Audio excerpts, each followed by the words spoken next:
어머님, 그 봄동 음식을 드시면 안 됩니다. 봄맞이 잔치상 위로 며느리의 비명 같은 외침이 터졌습니다. 온 마을이 정성껏 차린 형형색색 봄나물 잔치상을 앞에 두고 천한 며느리가 시어머니의 젓가락을 거머쥔 것입니다.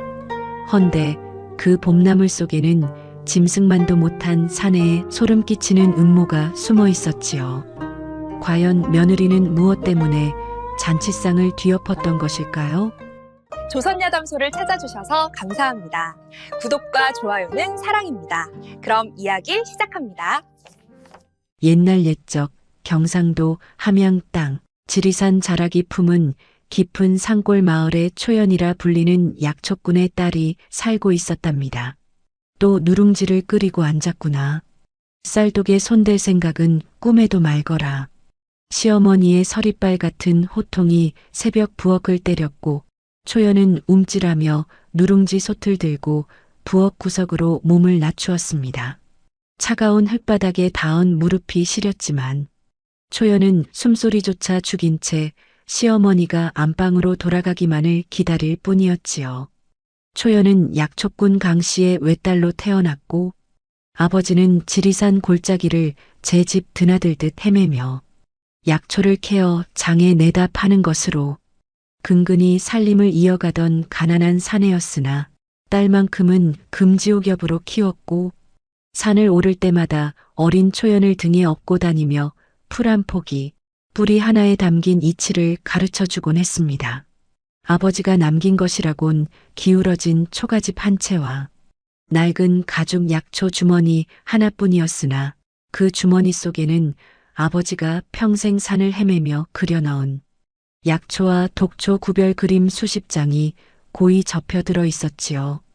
약초의 인맥과 줄기 단면을 붉은 먹으로 정밀하게 표시한 그 그림들은 한양의 이름난 의원도 탐을 낼 만큼 정교한 것이었답니다. 하지만 세상이란 것이 재주만으로 배를 채울 수 있는 곳이 아니었으니 아버지가 지리산 깊은 골에서 발을 헛디뎌 세상을 떠난 뒤 초연에게 남은 것은 의지할 곳 하나 없는 홀몸이라는 신세뿐. 15세 부모를 잃은 초연은 그 뒤 3년을 혼자 산을 다니며 약초를 캐어 연명하였고 18이 되던 해 함양 고을 소장농 성칠의 집으로 시집을 가게 되었지요. 초연은 약초 주머니를 언제나 품속 깊이 지니고 다녔는데 힘든 일이 있을 때마다 주머니에 투박한 가죽끈을 만지작거리면 마치 아버지의 거친 손이 제 머리를 쓰다듬어 주는 것만 같아 마음이 조금은 놓이곤 했답니다. 시집살이 3년째 초연이 들어온 이 집은 넉넉하지 못한 소장농 살림이었습니다. 안주인인 시어머니 박씨 부인은 인근 고을에서 모르는 이가 없을 만큼 깐깐하고 매서운 성정을 지닌 분이었는데 젊은 나이에 남편을 여의고 홀로 아들 하나 키워낸 독한 여인이라 체면을 목숨보다 중히 여겼지요. 약초꾼의 딸을 며느리로 들인 것이 못마땅했던 터라 초연에게 따뜻한 말 한마디 건넨 적이 없었고 동네 사람들은 그녀를 호랑이 마님이라 부르며 두려워했지만 초연은 비바람을 피할 지붕과 끼니를 이을 수 있게 해준 은인이기에 새벽부터 밤늦도록 부엌과 마당을 오가며 묵묵히 고된 시집살이를 견뎌내고 있었습니다.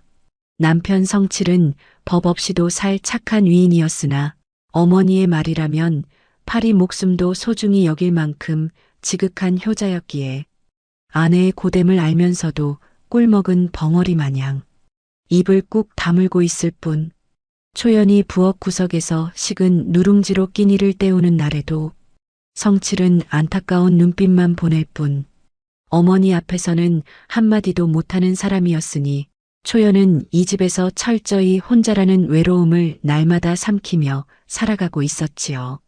하루는 그녀가 아침상을 물린 뒤 빨랫감을 이고 개울가로 향하였는데 겨우내 얼어붙었던 개울물이 졸졸 소리를 내며 흐르기 시작한 것이 며칠 되지 않아 물이 아직 손이 저릿할 만큼 차가웠으나 초연은 거칠고 까무잡잡한 손을 물속에 담그며 묵묵히 빨래를 두들겼답니다. 양지바른 둑 아래로 냉이 싹이 하나둘 고개를 내밀기 시작했고 건너편 산등성이에는 진달래 봉오리가 분홍빛 점을 찍어 놓은 듯 드문드문 피어나고 있었습니다. 봄이 오고 있었지만 초연의 마음은 겨울만큼이나 고요하고 쓸쓸하였는데 돌아갈 친정도 반겨줄 사람도 없는 이 마을에서 풀각시라는 놀림만이 초연의 이름 대신 불리고 있었기 때문이지요. 마을 안악들은 초연을 보면 대놓고 손가락질을 하며 수군거렸습니다. 약초꾼의 딸이라 손에서 풀냄새가 진동한다느니 저런 천한 것이 성칠인의 문턱을 넘었으니 집안꼴이 저 모양이라느니 쏟아지는 비웃음을 초연은 이를 악물고 견딜 수밖에 없었답니다. 그날도 그랬습니다. 빨래를 마치고 지게에 빨랫감을 얹어 집으로 돌아오는 길, 초연은 장독대 뒤편에서 시어머니의 목소리가 들려오는 것을 알아챘었고 박씨 부인은 담장 너머로 이웃집 순복 할멈과 이야기를 나누고 있었는데 초연은 발걸음을 멈추고 숨을 죽였습니다. 올해 삼진날에 마을 봄맞이 잔치를 크게 벌이기로 했다는 이야기가 흘러나왔고 올해는 특별히 마을 약방의 서의관이 지리산에서 직접 캐온 귀한 봄나무를 잔치에 내놓겠다고 자청했다는 것이었지요. 순복 할멈은 감탄에 가득 찬 목소리로 서의관이 봄나무를 한 짐이나 보내겠다 하니 올해 잔치는 그야말로 형형색색 봄빛 잔치가 되겠어요. 박씨 부인 또한 그런 후한 인심을 가진 양반이 우리 마을에 있으니 복이 넘쳤구나 라며 고개를 끄덕이고 있었답니다. 서달원이라는 그 사내는 마을 어귀에서 약방을 운영하는 50줄의 의원으로 근래 들어 장사가 시원치 않아 약방 앞이 파리만 날린다는 소문이 자자했던 터였습니다.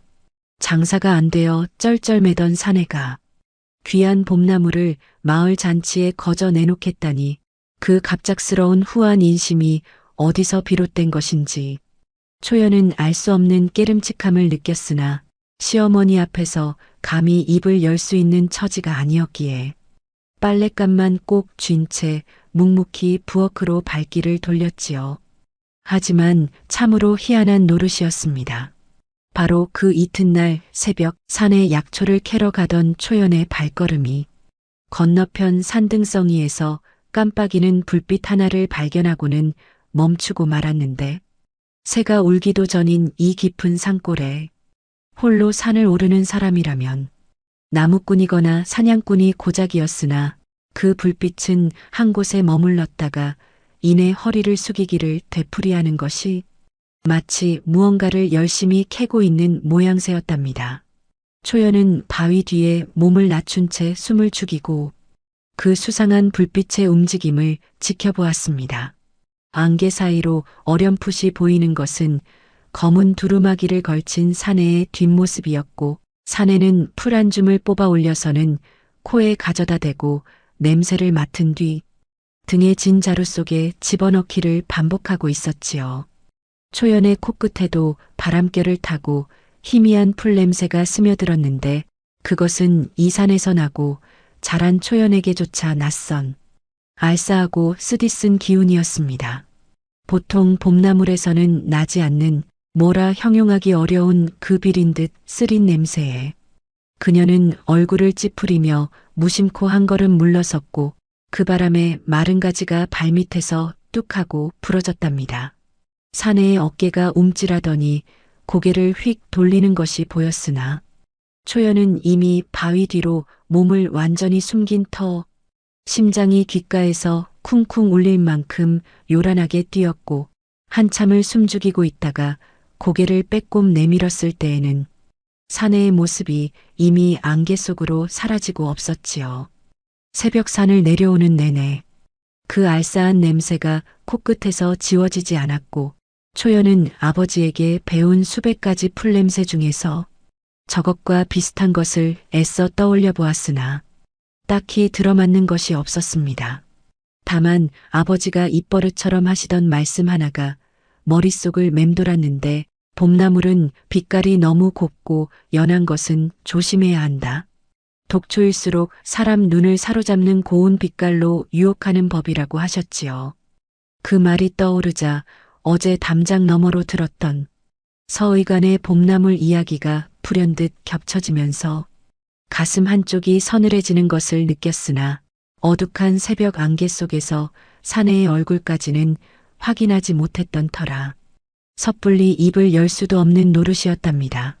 저녁 무렵 초연은 부엌 뒤편 장독대에 나가 된장 항아리 뚜껑을 닫고 있었고 담장 너머로 이웃 안악들의 이야기가 또다시 들려왔습니다. 올해 봄나물은 유난히 색이 곱다 하더라. 서의관이 가져온 냉이빛이 어찌나 연한지 비단결 같다더라. 봄바람을 타고 흘러드는 칭찬 소리에 초연의 손이 잠시 멈추었고 품속의 약초 주머니를 꺼내 가죽끈을 만지작거렸습니다. 아버지라면 저 나무를 보시고 뭐라 하셨을까? 저 곱디고 온 빛깔을 보시고도 먹어도 좋다 하셨을까? 답을 알 수 없는 물음이 가슴속에서 맴을 돌았지요. 그날 밤 삼경이 되도록 초연은 잠을 이루지 못한 채 뒤척였습니다. 곁에서 코를 골며 자는 성칠에게 새벽 산에서 본 일을 말해볼까도 싶었으나 증거도 없이 마을 사람들이 칭송하는 서의관을 의심한다고 입을 열었다가는 시어머니의 불호령이 떨어질 것이 불 보듯 뻔했고 하물며 풀각시라 놀림받는 며느리의 말을 고지곳대로 들어줄 사람이 이 마을에 누가 있겠느냐는 생각에 입술만 깨물고 있었지요. 하지만 그 알싸한 냄새가 자꾸만 코끝에 되살아나 잠을 허락하지 않았고 살며시 자리에서 일어나 윗목에 놓인 약초 주머니를 펼쳐 호롱불 아래에서 아버지가 그린 그림들을 한 장 한 장 넘겨보았답니다. 약초와 독초를 나란히 그려놓고 차이점을 붉은 먹으로 표시한 아버지의 정성스러운 필체가 눈앞에 아른거렸고 초연은 그 그림들을 가슴에 품으며 나지막이 중얼거렸습니다. 아버지, 제가 괜한 걱정을 하는 것인지 그것이 가장 두렵습니다. 잘못 입을 열었다간 이 집에서 쫓겨날 수도 있을 테니까요. 방 안에는 호롱불이 가물거리는 소리와 초연의 가느다란 한숨만이 감돌았고 문풍지 너머로 불어오는 봄바람은 어둠 속에서도 풀내음을 실어오고 있었지요. 봄은 그렇게 분명 오고 있었으나 그녀의 마음만은 겨울보다 더 싸늘하게 얼어붙어 있었고 말 못할 불안이 가슴 깊은 곳에서 씨앗처럼 움트기 시작하고 있었습니다. 며칠이 흘러 마을은 삼진날 잔치 준비로 들썩이기 시작했고 집집마다 안악들이 떡살을 꺼내고 절편 틀을 닦으며 봄맞이 이야기꽃을 피우고 있었지요. 초연은 시어머니의 심부름으로 마을 장터에 나갔다가 우연히 약방 앞을 지나게 되었습니다. 평소라면 파리만 날리던 약방 문이 활짝 열려 있었고 안에서는 서의원이 하인 둘을 시켜 무언가를 분주히 옮기고 있는 모양새였지요. 초연은 발걸음을 늦추며 슬쩍 약방 안을 들여다보았는데 서의원의 손에는 작은 종이 조각이 쥐어져 있었고 그것을 읽은 뒤 얼른 구겨서 마당 한쪽에 내던지는 것이 보였답니다. 초연은 별다른 생각 없이 약방을 지나쳤으나 바람에 날린 그 종이 조각 하나가 공교롭게도 초연의 집신 앞으로 굴러와 발밑에 멈추었고 글을 읽을 줄은 모르되 혹여 쓸모가 있을까 싶어 초연은 무심코 그것을 주워 치마 주머니에 넣었는데 그때는 그 작은 종이 조각이 훗날 어떤 의미를 지니게 될지 아무도 짐작조차 하지 못했지요. 시간은 흘러 잔치를 닷새 앞둔 날이 되었습니다. 서의원이 마을 이장 집 마당에 직접 봄나물 보따리를 풀어놓았다는 소식이 삽시간에 퍼졌고 안악들이 구경을 가자며 서로를 재촉하는 통에 마을이 벌집 쑤셔놓은 듯 소란스러웠답니다.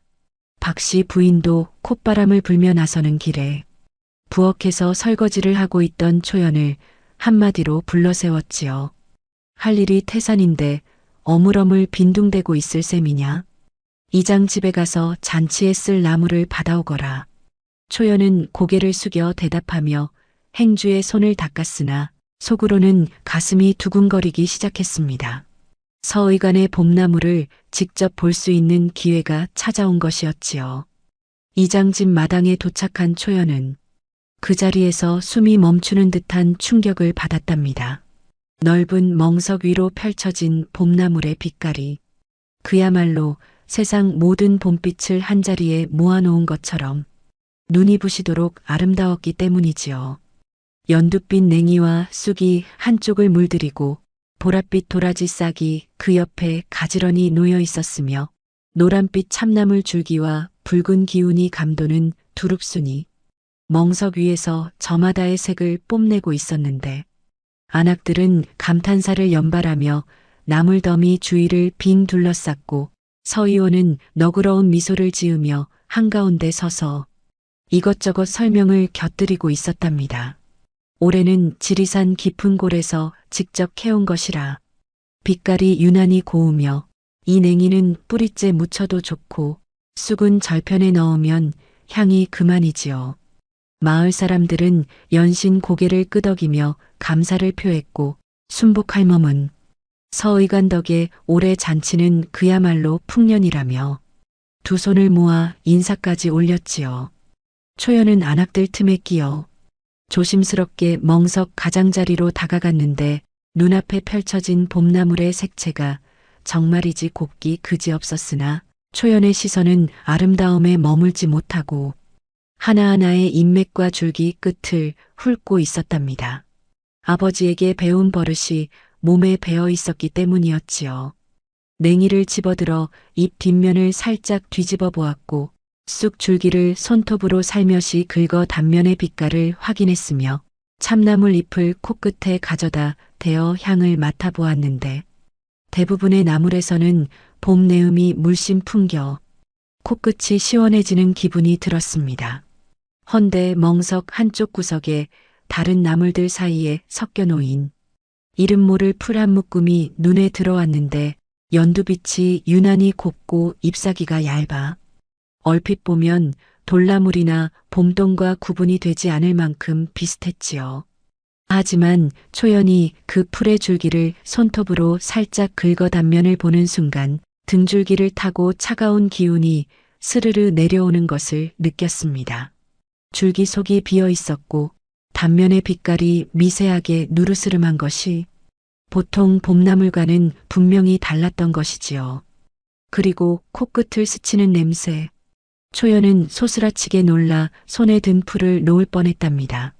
며칠 전 새벽 산등성이에서 맡았던 바로 그 알싸하고 쓰디쓴 냄새가 손가락 사이에서 희미하게 올라오고 있었기 때문이었습니다. 심장이 쿵 하고 내려앉는 것만 같았으나 초연은 티를 내지 않으려 떨리는 손으로 그 풀을 다시 제자리에 놓았고 주위를 둘러보니 서의원은 여전히 안악들 앞에서 웃으며 나물 이야기를 늘어놓고 있었지요. 초연은 아무렇지 않은 척 할당량의 나물을 바구니에 담아들고 이장 집을 나섰으나 걸음을 옮길 때마다 손가락에 남은 그 쓰디쓴 냄새가 아버지의 목소리와 함께 겹겹이 되살아나 머릿속을 어지럽혔습니다. 아버지가 그려놓은 그림 중에 줄기 속이 비고 단면이 누르스름한 풀은 분명 독초 쪽에 표시되어 있었고 그것은 먹으면 반나절 안에 배가 끊어질 듯 아프다고 붉은 먹으로 경고가 적혀 있었던 것이었지요. 집으로 돌아온 초연은 부엌 한 구석에 쪼그리고 앉아 한참 동안 멍하니 아궁이 불만 바라보았습니다. 말해야 하나 말아야 하나 아무리 생각해도 답이 나오지 않았지요. 증거라고는 새벽에 본 사내의 뒷모습과 자신의 코끝에 남은 냄새뿐이었고 그것만으로 마을이 칭송하는 서의관을 고발한다는 것은 제 무덤을 스스로 파는 것이나 다름없었답니다. 하지만 저 나물이 잔치상에 올라 시어머니가 마을 어른들이 아이들이 아무것도 모르고 입에 넣는 장면을 떠올리자 초연의 손이 부들부들 떨리기 시작했습니다. 어머님, 저녁상을 물리는 자리에서 초연의 목소리가 가늘게 떨려 나왔고 박 씨 부인은 곰방대를 입에 문 채 귀찮다는 듯 눈만 치켜떴지요. 잔치에 쓸 봄나물 중에 이상한 풀이 섞여 있는 것 같습니다. 줄기 속이 비어 있고 냄새가 보통 나물과 달라서 초연의 말이 채 끝나기도 전에 박 씨 부인의 곰방대가 상 위를 탁 내리쳤지요. 감히 어디서 주워들은 풍월로 마을의 은인을 흠집 내려드는 게냐? 풀이나 캐던 것이 약방 의원을 의심해? 내 아비가 죽은 뒤로 머리가 돌아버린 게 아닌 게냐? 초연의 얼굴이 하얗게 질렸고 성칠은 밥상머리에서 고개를 떨구며 젓가락만 만지작거릴 뿐 아내의 편을 드는 말을 한마디도 꺼내지 못하였답니다. 박 씨 부인은 씩씩거리며 안방으로 들어가 버렸고 초연은 텅 빈 부엌에 홀로 남아 식은 밥알 위로 뚝뚝 떨어지는 제 눈물을 소리 없이 닦아낼 수밖에 없었지요. 그날 밤 초연은 품속에서 약초 주머니를 꺼내 아버지가 그린 독초 그림들을 다시 한번 펼쳐보았습니다. 떨리는 손가락으로 한 장 한 장 넘기다가 줄기 속이 비고 단면이 누르스름한 풀의 그림에서 손이 멈추었지요. 그림 옆에 아버지의 필체로 이렇게 적혀 있었답니다. 이 풀은 봄동과 가장 닮았으나 먹으면 반나절 안에 창자가 끊어지는 듯한 고통이 온다. 입만으로는 구분이 어렵고 줄기를 꺾어야 비로소 정체가 드러난다. 초연은 그 그림을 가슴에 품고 이를 악물었는데 누가 믿어주든 말든 저 나물 속에 독초가 섞여 있다는 것을 아는 사람은 이 마을에서 자신뿐이라는 사실만은 확실했기 때문이었지요. 사달은 잔치를 사흘 앞둔 날에 터졌습니다. 초연은 더 이상 가만히 있을 수 없어 이장 집에 찾아가 조심스럽게 나물 이야기를 꺼냈었지만 이장은 코웃음을 치며 손사래를 쳤고 옆에 있던 순복 할멈은 기가 막힌다는 듯 허를 찼습니다. 아이고, 풀각시가 약방 의원보다 나무를 더 안다는 게냐? 약초꾼의 딸이라 풀 냄새에 미쳐서 헛것을 보는 모양이구만. 순복 할멈의 말에 마당에 모여있던 아낙들이 킬킬거리며 웃었고 초연은 수치심에 얼굴이 벌겋게 달아올랐으나 떨리는 목소리를 가다듬어 한 번 더 입을 열었답니다. 할머니, 제가 직접 줄기를 꺾어 보여드리겠습니다. 속이 비어있고 빛깔이 보통 나물과 다른 것을 확인만 해주십시오. 하지만 순복 할멈은 손을 휘휘 내저으며 더 듣고 싶지 않다는 표정이었고 이장 또한 서의관이 알면 마을 체면이 말이 아니다라며 초연을 밖으로 내보내버렸지요. 그 소문은 바람보다 빠르게 마을 구석구석을 돌았습니다. 풀각시 며느리가 서의관의 봄나물에 독이 들었다고 헛소리를 했다더라. 약초꾼의 딸이라 풀귀신에 홀려서 정신이 나간 모양이야. 호랑이 마님 댁 며느리가 마을 은인을 모함하다니 아주 미쳐도 단단히 미친 게지. 초연이 걷는 길마다 수군거림이 그림자처럼 따라붙었고 안악들은 대놓고 손가락질을 하며 등을 돌렸답니다.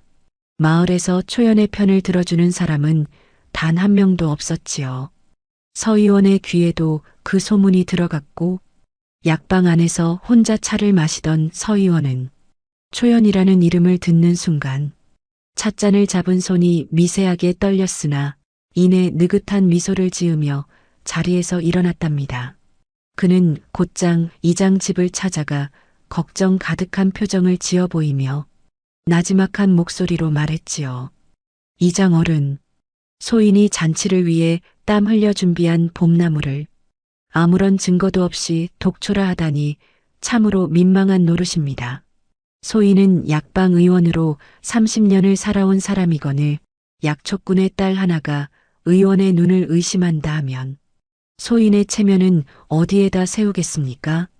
이장은 연신 허리를 굽히며 그런 일은 없을 것이니 염려 마시오라 답했고 서의원은 돌아가는 길에 슬쩍 덧붙였답니다.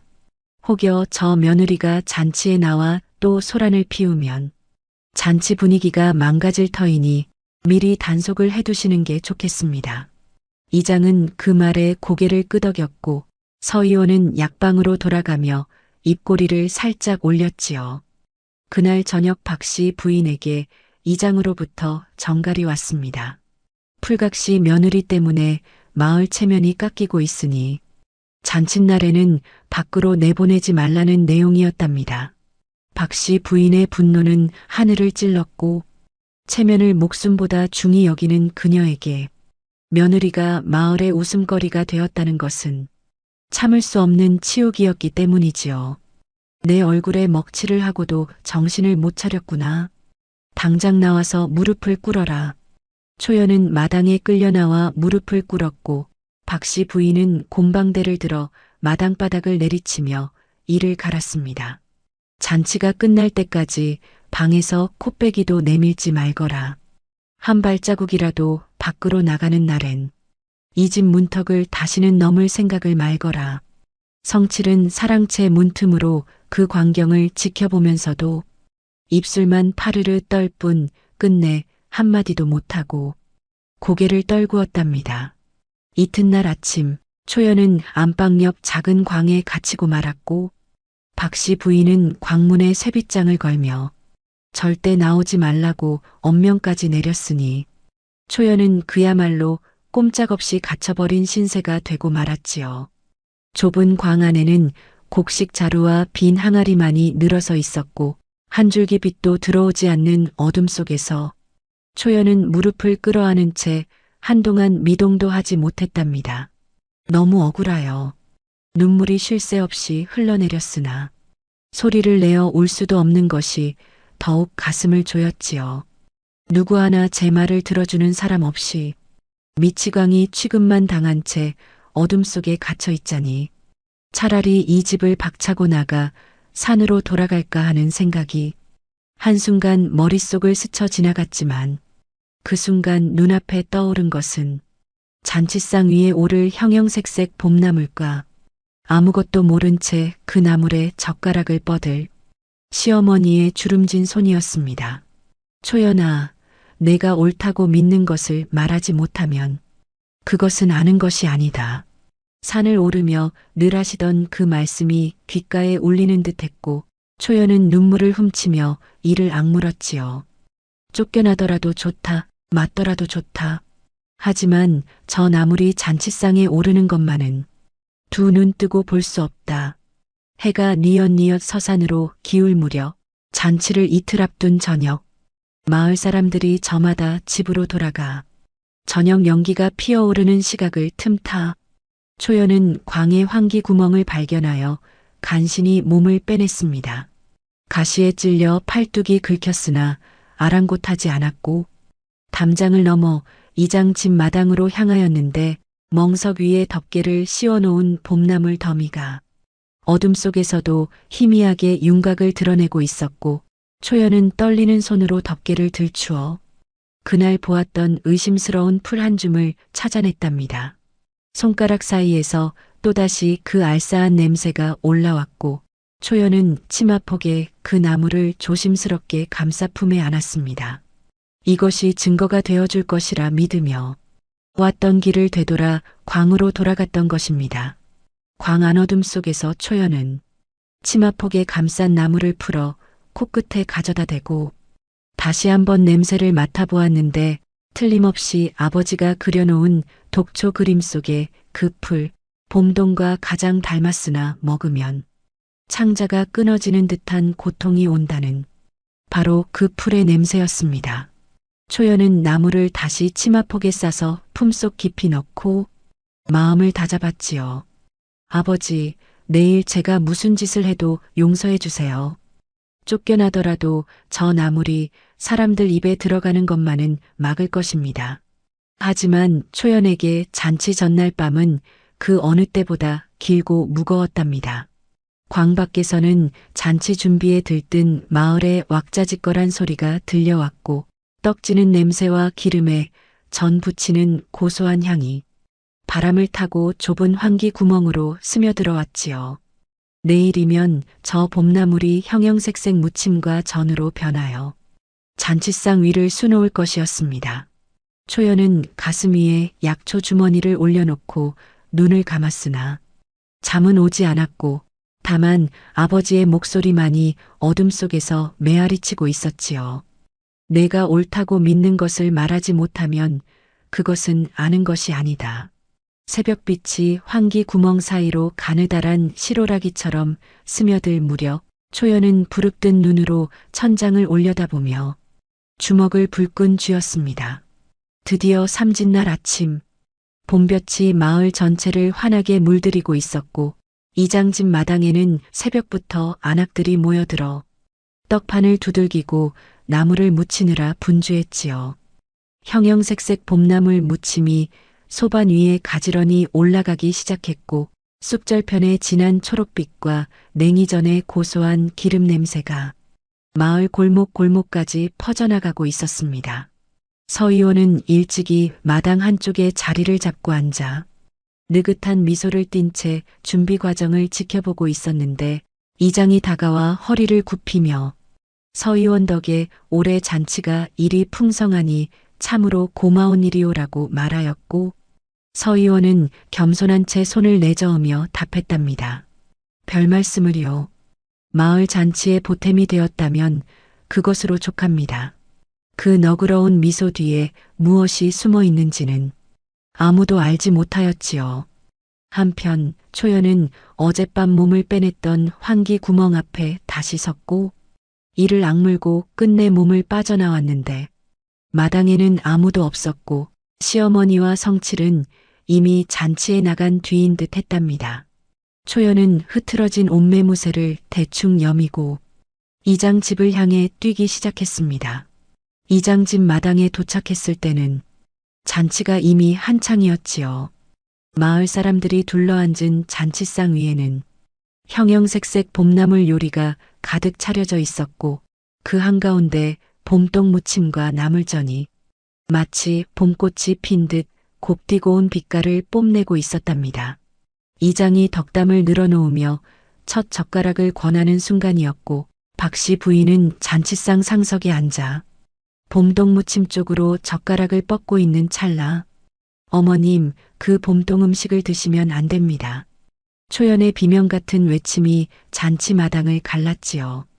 모든 시선이 일제히 초연에게로 쏠렸고 허름한 옷에 팔뚝에 피가 마르지 않은 채 헐레벌떡 뛰어들어온 며느리의 모습에 마당이 쥐 죽은 듯 고요해졌고 박씨 부인의 젓가락이 공중에서 멈추었으며 얼굴이 시뻘겋게 달아올라 곰방대를 쥔 손이 부들부들 떨렸습니다. 시어머니의 호통이 터지기 직전 초연은 잔치상 앞으로 달려가 무릎을 꿇으며 외쳤답니다. 어머님, 제발 이 나물만은 드시지 마십시오. 이 안에 사람을 해치는 풀이 섞여 있습니다. 마당이 술렁이기 시작했답니다. 안악들은 수군수군 고개를 맞대었고 이장은 벌떡 일어서며 초연을 가리켰지요. 이 며느리를 당장 끌어내거라. 잔치 자리를 망치려 드는 게 아니더냐. 하인 둘이 초연의 팔을 잡으려 다가왔으나 초연은 물러서지 않았습니다.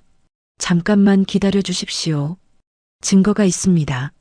초연은 품속에서 치마폭에 감싸두었던 나물 한 줌을 꺼내 잔치상 위에 올려놓았고 이어서 잔치상에 놓인 봄동 무침 속에서 같은 모양의 잎을 하나 집어 나란히 놓았답니다. 이 두 풀의 줄기를 꺾어보시면 됩니다. 초연의 손이 떨리고 있었으나 목소리만은 또렷했습니다. 잔치상에서 가져온 잎의 줄기를 손톱으로 꺾자 속이 꽉 찬 푸른 단면이 드러났고 이어서 품속에서 꺼낸 풀의 줄기를 같은 방법으로 꺾자 텅 빈 속과 함께 누르스름한 단면이 드러났지요. 두 줄기의 차이는 눈으로 보아도 확연했고 꺾인 단면에서 올라오는 냄새 또한 하늘과 땅 차이였답니다. 봄동에서는 싱그러운 풀 내음이 났으나 의심스러운 풀에서는 알싸하고 비린 듯한 쓴 냄새가 올라왔고 마당에 모인 사람들의 표정이 일순간 굳어졌습니다. 그때 서의원이 자리에서 벌떡 일어나며 소리를 높였습니다. 이게 무슨 짓인 게냐?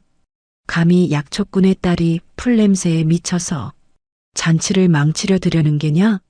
줄기가 조금 다르다고 독초라 단정하다니 나는 30년 약방을 한 의원이란 말이다. 서 의원의 목소리는 당당했으나 이마에 송골송골 땀방울이 맺히기 시작한 것을 눈 밝은 몇몇 사람들은 놓치지 않았답니다. 초연은 고개를 들어 서 의원을 똑바로 바라보며 말했습니다. 서 의원께서 30년 약방을 하신 분이라면 이 풀의 줄기가 왜 속이 비어 있고 단면이 누르스름한지 설명해 주실 수 있겠지요. 봄동의 줄기는 속이 꽉 차 있고 단면이 푸릅니다. 이것은 약초를 캐본 사람이라면 누구나 아는 것이온데 어찌 의원께서 이 차이를 모르고 잔치상에 올리셨는지요? 서 의원의 얼굴에서 핏기가 스르르 빠져나갔고 대답 대신 입술만 달싹거릴 뿐이었지요.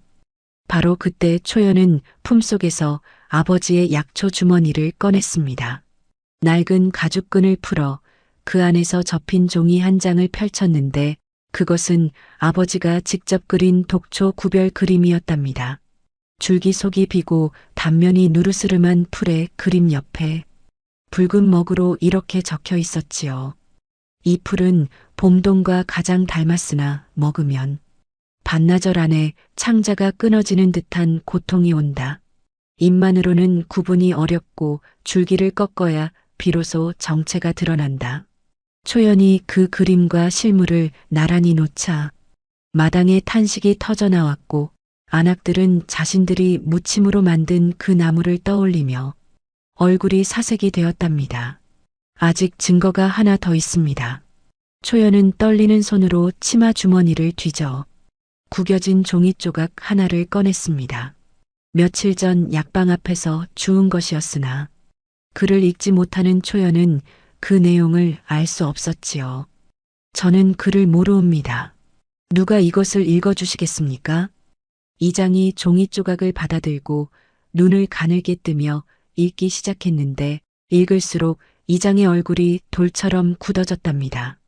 그것은 배탈에 쓰는 약재를 대량으로 조제하라는 처방 기록이었고 조제 수량이 마을 전체가 쓰고도 남을 만큼 비정상적으로 많은 분량이었지요. 이장이 떨리는 목소리로 말했습니다. 이것은 서 의원의 필체가 아니오. 배탈약을 이 정도 분량으로 미리 만들어둘 연유가 대체 어디 있단 말이오? 마당 위의 공기가 얼어붙었습니다. 모든 시선이 서 의원에게로 쏠렸고 서 의원은 사시나무 떨듯 온몸을 떨며 뒷걸음질을 쳤지요. 그것은 오해요. 마을 사람들의 건강을 위해 미리 준비해 둔 것일 뿐. 하지만 그 변명은 누가 들어도 궁색하기 짝이 없었답니다. 봄나무를 기증하면서 동시에 배탈약을 대량으로 준비해 둔 것이 우연이라고 믿을 사람은 아무도 없었지요. 박씨 부인은 그 광경을 지켜보며 멈춘 젓가락을 천천히 내려놓았습니다.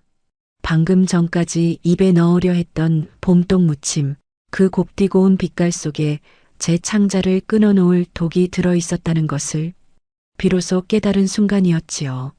시어머니의 눈에 물기가 어리기 시작했고 잔치상 건너편에서 무릎을 꿇고 있는 며느리의 모습이 이제야 다른 눈으로 보이기 시작했답니다.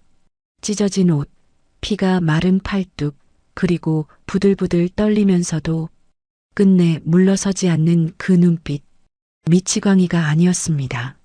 이 며느리는 목숨을 걸고 자신을 지키려 했던 것이지요. 남편 성칠은 사람들 틈에서 그 모든 것을 지켜보고 있었답니다. 아내가 광에 갇힌 날에도 시어머니에게 호통을 맞던 날에도 한마디 못하고 고개만 떨구었던 자신이 이 순간만큼은 더 이상 가만히 있을 수 없었지요. 하인들이 다시 초연의 팔을 잡으려 다가왔을 때 성칠이 벌떡 자리에서 일어나 그 앞을 막아섰습니다. 제 아내를 놓으시오. 성칠의 목소리가 잔치 마당에 울려 퍼졌고 그것은 이 순박한 사내가 평생 처음으로 어머니가 아닌 아내의 편에 서서 내지른 외침이었지요. 박씨 부인은 아들의 그 모습을 바라보며 입을 열지 못한 채 곰방대만 꼭 쥐고 있었답니다. 순복 할멈이 벌벌 떨며 앞으로 나섰습니다. 서 의원, 나를 보고도 그런 짓을 할 수 있었단 말이냐? 내가 약값비 때문에 내 편을 들어준 것을 알면서 나물에 독을 섞어 내 이웃들을 병들게 하려 했다는 게냐?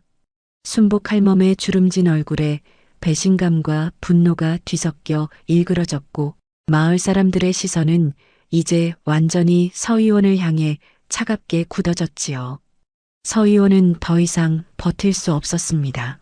무릎이 풀려 마당바닥에 털썩 주저앉았고 이장이 마을 장정 셋을 불러 서 의원을 잡아 세웠지요. 당장 약방을 뒤져보아라. 이자가 무엇을 숨기고 있는지 낱낱이 밝혀내야 하겠다. 장정들이 약방으로 달려갔고 얼마 지나지 않아 약방 뒷간에서 배탈약 수십 첩이 미리 포장된 채 발견되었으며 약방 뒤 밭에는 문제의 그 풀이 따로 심어져 가꿔지고 있었다는 보고가 들어왔답니다. 서 의원의 음모는 처음부터 끝까지 이러한 것이었습니다. 봄나물에 독성이 있는 풀을 섞어 마을 사람들에게 먹이고 반나절 뒤 배탈이 나면 자신의 약방으로 몰려올 것이니 미리 만들어둔 배탈약을 팔아 한 못 챙기겠다는 그야말로 짐승만도 못한 흉기였던 것이었지요. 장사가 안 되어 궁지에 몰린 사내가 이웃의 안녕을 도구로 바꾸어 재배를 불리려 했으니 이보다 더한 인면수심이 어디 있겠습니까? 마을 사람들은 분노에 떨었고 이장은 서 의원을 포박하여 관하로 넘기겠다 선언했습니다. 서 의원은 끌려가며 고개를 떨구었으나 눈에는 뉘우침보다 들통이 난 것에 대한 억울함만이 서려 있었지요. 순복 할멈은 그 뒷모습을 바라보며 길게 한숨을 내쉬었고 자신이 약값비 때문에 서 의원의 편을 들어 초연을 미치광이 취급했던 일이 떠올라 부끄러움에 고개를 들 수가 없었답니다. 잔치상 위의 봄나물은 모두 치워졌고 그 형형색색 아름답던 빛깔이 사라진 자리에는 마을 사람들의 한숨과 안도가 뒤섞여 감돌았고 초연은 여전히 잔치상 앞에 무릎을 꿇은 채 고개를 숙이고 있었지요. 온몸에 힘이 풀려 손가락 하나 움직이기 어려웠으나 가슴속에서는 무언가 뜨거운 것이 천천히 퍼져나가고 있었습니다. 아버지의 가르침이 그 낡은 주머니 속 그림이 그리고 어둠 속에서 악물었던 이가 오늘 이 자리에서 빛을 발한 것이었답니다. 서 의원이 관하로 끌려간 뒤 마을에는 한동안 술렁거림이 가라앉지 않았지요. 잔치상에 올랐던 봄나물 중 독초가 섞인 것들은 모두 골라내어 불에 태워버렸고 마을 사람들은 하마터면 온 마을이 알아누울 뻔했다는 사실에 뒤늦은 두려움으로 밤잠을 설쳤답니다. 며칠이 지나 관아에서 서 의원에 대한 조사가 마무리되었고 서 의원은 약방 장사가 기울자 마을 사람들을 병들게 만들어 약을 팔겠다는 계획을 세워 독초를 캐어 봄나물에 섞어 넣었으며 약방 뒷밭에 독초를 따로 재배하고 있었다는 것이 낱낱이 밝혀졌지요. 관아에서는 서 의원의 약방 문을 닫게 하고 고을 밖으로 귀양을 보내는 처분을 내렸으며 마을 사람들은 그제야 안도의 한숨을 내쉬었답니다. 소문은 인근 고을까지 퍼져나갔습니다. 약초꾼의 딸이 마을 전체를 살렸다는 이야기가 장터와 주막을 돌며 사람들의 입에 오르내렸고 누군가는 풀각시가 아니라 약초 선녀라 부르기도 했지요. 하지만 초연에게는 그 어떤 칭송보다 시어머니의 변화가 가장 크게 느껴졌습니다. 잔치가 있던 날 밤이었지요. 광에서 풀려나온 초연이 부엌에서 미역국을 끓이고 있을 때 박씨 부인이 부엌 문 앞에 서 있었답니다. 곰방대는 놓아두고 빈손이었고 그 매서운 눈매가 평소와 사뭇 달랐지요. 한참을 말없이 서 있던 시어머니가 낮은 목소리로 입을 열었습니다. 내가 너를 못살게 굴었구나. 초연은 손에 든 국자를 멈추고 시어머니를 바라보았는데 박씨 부인의 주름진 눈가에 물기가 맺혀 있었습니다. 서의원이 잔치상에서 변명을 늘어놓을 때 내가 끝까지 물러서지 않는 것을 보고 알았다. 이 며느리는 미치광이가 아니라 목숨을 걸고 이 늙은 것을 지키려 한 것이구나. 시어머니의 목소리가 잠깐 끊어졌고 거친 숨을 한번 고른 뒤 말을 이었답니다. 풀각시라 놀린 것도 광에 가둔 것도 풍월이라 호통친 것도 다 내 잘못이었다. 내 아비가 가르쳐 준 것이 이 마을을 살렸는데 내가 그것을 한낱 풀냄새라 깔보았으니 내가 제일 못난 사람이었구나.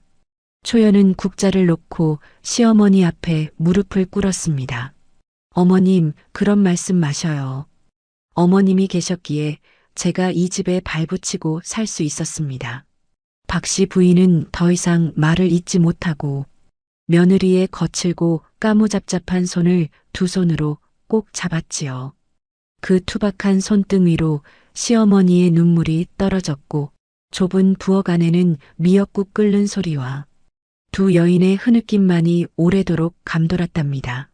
남편 성칠도 달라졌습니다. 잔치 마당에서 제 아내를 놓으시오라고 외쳤던 그 순간 이후 성칠은 더 이상 어머니와 아내 사이에서 입을 다무는 사람이 아니었지요. 아침이면 먼저 일어나 아궁이에 불을 지폈고 초연이 약초를 캐러 산에 갈 때면 지게를 대신 져주었으며 저녁이면 나란히 앉아 초연이 말해주는 풀 이야기를 귀 기울여 들었답니다. 어느 날 성칠이 멋쩍게 웃으며 말했지요. 그동안 미안했소. 나는 당신이 옳다는 것을 알면서도 어머니 앞에서 한마디도 못한 겁쟁이였소. 초연은 고개를 저으며 나지막이 답했습니다. 그날 잔치 마당에서 서방님이 앞을 막아서 주셨을 때 저는 혼자가 아니라는 것을 처음으로 느꼈습니다. 그것만으로 충분합니다. 순복할멈은 닷새가 지나서야 초연을 찾아왔답니다. 손에는 꿀떡 한 보자기를 들고 있었고 초연을 보자마자 허리를 깊이 숙이며 말했지요. 이 늙은 것이 약값빚에 눈이 멀어 내 말을 귀담아 듣지 않았구나. 미치광이라 놀린 것이 부끄러워 며칠을 잠을 이루지 못했단다. 초연은 할멈의 손을 잡으며 고개를 저었습니다. 할머니, 누구라도 그러셨을 겁니다. 서의원은 마을 모두에게 좋은 사람이었으니까요. 순복할멈은 그 말에 더욱 눈시울이 붉어졌고 초연의 손을 꼭 잡은 채 한참을 놓지 못했답니다. 세월이 흘렀습니다. 봄이 다시 찾아오고 또 찾아오는 동안 초연의 이름 앞에 붙는 말이 달라졌지요. 마을 사람들은 더 이상 풀각시라 부르지 않았고 안악들은 나무를 캘 때면 초연에게 먼저 물었으며 아이가 배탈이 나거나 어른이 몸이 아프면 약방보다 먼저 초연의 부엌 문을 두드리곤 했습니다. 초연은 아버지에게 배운 약초 지식으로 마을 사람들의 크고 작은 아픔을 돌보았고 장독대 옆 작은 텃밭에는 쑥과 익모초와 도라지를 심어 필요한 이에게 나누어 주었답니다. 박씨 부인은 그 텃밭 가꾸는 것을 거들기 시작했습니다. 예전 같으면 타박을 주었을 터이나 이제는 며느리가 약초 뿌리를 씻는 동안 옆에 앉아 주름진 손으로 흙을 털어주곤 했지요. 입으로는 여전히 어물어물하지 말고 제대로 씻거라라며 매서운 척 호통을 쳤으나 그 목소리에는 예전에 없던 따뜻함이 묻어나 초연은 슬며시 미소를 짓곤 했답니다. 어느 봄날 초연은 지리산 자락에 올라 아버지의 무덤 앞에 봄나물 한 소쿠리를 올렸습니다. 냉이와 쑥과 도라지를 정성껏 다듬어 무친 것이었고 그 옆에 낡은 가죽 약초 주머니를 꺼내어 나란히 놓았지요. 주머니 속 그림들은 이제 여기저기 달아 있었으나 아버지의 정성스러운 필체만큼은 여전히 선명했고 초연은 그 주머니를 쓰다듬으며 나지막이 말했습니다. 아버지가 가르쳐 주신 것들이 사람을 살렸습니다. 저는 아버지의 딸이라는 것이 이제 부끄럽지 않습니다. 봄바람이 소나무 가지를 스치며 살랑거렸고 초연에게는 그것이 마치 아버지의 대답처럼 느껴졌지요. 산을 내려오는 길, 성칠이 산 아래에서 기다리고 있었습니다. 아내의 모습을 보자 멀리서부터 손을 흔들었고 초연은 품속의 약초 주머니를 꼭 안은 채 봄볕 아래 환하게 웃으며 성칠을 향해 걸어갔지요.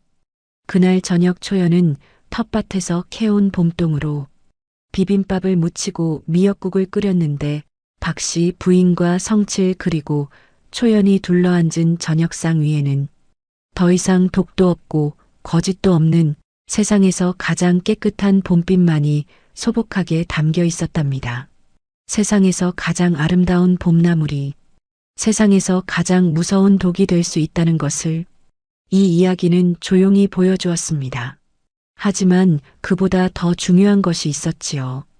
누구도 믿어주지 않을 때, 미치광이라 손가락질을 받을 때, 그럼에도 옳다고 믿는 것을 끝까지 말할 수 있는 용기, 그것이야말로 어떤 독도 이기는 가장 강한 약이라는 것을 약초꾼의 딸 초연이 온몸으로 증명해 보인 셈이었지요. 옛말에 하늘은 스스로 돕는 자를 돕는다 하였습니다. 남들이 미쳤다 손가락질할 때에도 제 마음속의 오름을 놓지 않는 사람에게는 하늘도 끝내 그 손을 들어준다는 것을 이 이야기는 세월을 건너 오늘까지 전하고 있답니다. 오늘 이야기 마음에 깊은 울림이 있으셨는지요? 구독과 좋아요로 소중한 인연이 이어졌으면 합니다. 여러분의 따뜻한 마음에 가슴 뭉클한 사연으로 정성껏 보답하겠습니다. 지금 어느 지역에서 함께하고 계신지 편하게 댓글로 말씀 주시면 감사한 마음 담아 반갑게 인사 올리겠습니다. 백내에 늘 평안이 깃들길 바라며 지금